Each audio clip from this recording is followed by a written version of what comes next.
On va essayer dans cette petite vidéo d'illustrer la notion de complexité sur un petit programme qui calcule la liste des nombres premiers inférieurs ou égal à un certain nombre n. Donc voici le programme. Dans ce programme, on fait ça de manière très basique, c'est-à-dire qu'on passe en revue tous les nombres inférieurs ou égaux à n, qui puissent être premiers, c'est-à-dire à partir de 2, et on essaye de regarder pour tous les nombres qui leur sont strictement inférieurs, si jamais ils sont divisibles par ce nombre. S'ils sont divisibles, c'est qu'ils ne sont pas premiers, sinon on les ajoute à la liste une fois avoir passé tout en revue.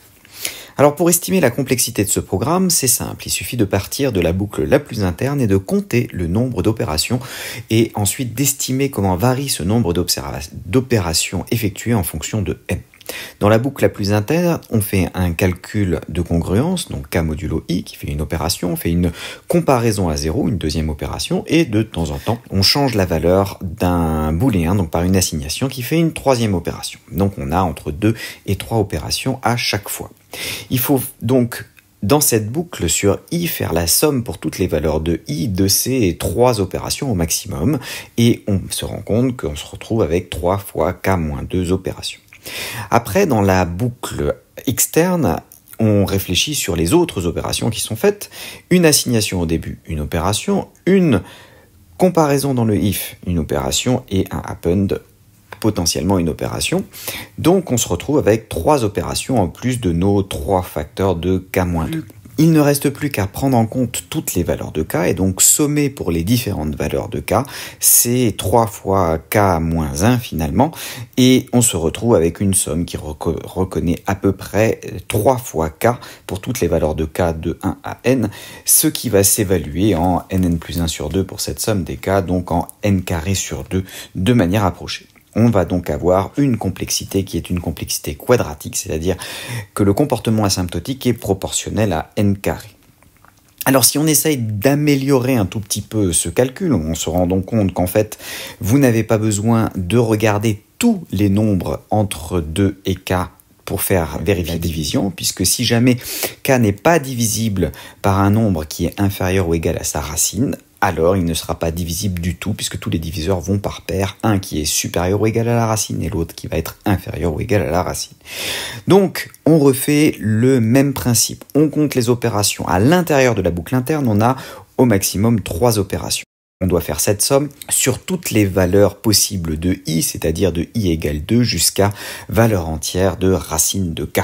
Donc on se retrouve à peu près avec 3 fois la valeur entière de racine de k moins 1. On regarde de nouveau les opérations dans la boucle externe, il y en a 3 à nouveau à l'extérieur, et donc il nous faut faire la somme pour toutes les valeurs de k possibles des 3 racines de k moins 1, ce qui va être à peu près en ordre de grandeur de l'ordre de la somme des 3 racines de k pour toutes les valeurs. On peut obtenir un équivalent de cette somme assez facilement par comparaison avec des intégrales, ce qui nous donne du 2/3 de n racine de n, d'où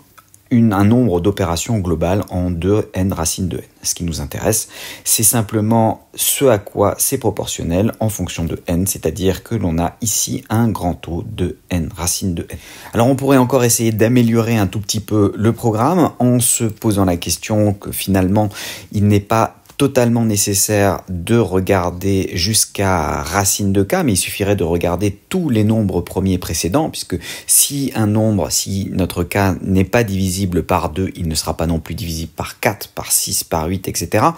Donc c'est inutile de faire ces calculs de division, de modulo, et on va donc simplement, puisqu'on dispose d'une liste qui se remplit au fur et à mesure de nombres premiers, prendre pour i tous les nombres qui sont dans la liste des nombres premiers. Bien sûr, on va en avoir moins que tout à l'heure, mais parmi tous ces nombres, finalement, si on regarde un tout petit peu de mathématiques, c'est un tout petit peu plus compliqué, mais vous pouvez estimer que le nombre de nombres premiers inférieur ou égal à x est de l'ordre de x sur ln de x, théorème des nombres premiers, et ainsi, vous vous rendez compte qu'on ne gagne finalement pas forcément grand-chose en prenant simplement tous les nombres premiers. Il faudrait prendre le meilleur des deux mondes, c'est-à-dire se débrouiller dans un premier lieu pour arrêter la boucle dès qu'on trouve un nombre qui n'est pas premier, et ensuite prendre tous les nombres premiers inférieurs ou égaux à racine de k, puisque les nombres premiers qui soient supérieurs à racine de k ne seront plus utiles pour déterminer ces nombres premiers. Le calcul exact de la complexité devient plus difficile puisqu'il faut mathématiquement estimer les économies que l'on a faites ici, mais on a déjà obtenu une complexité qui est meilleure que la complexité quadratique que l'on avait au départ.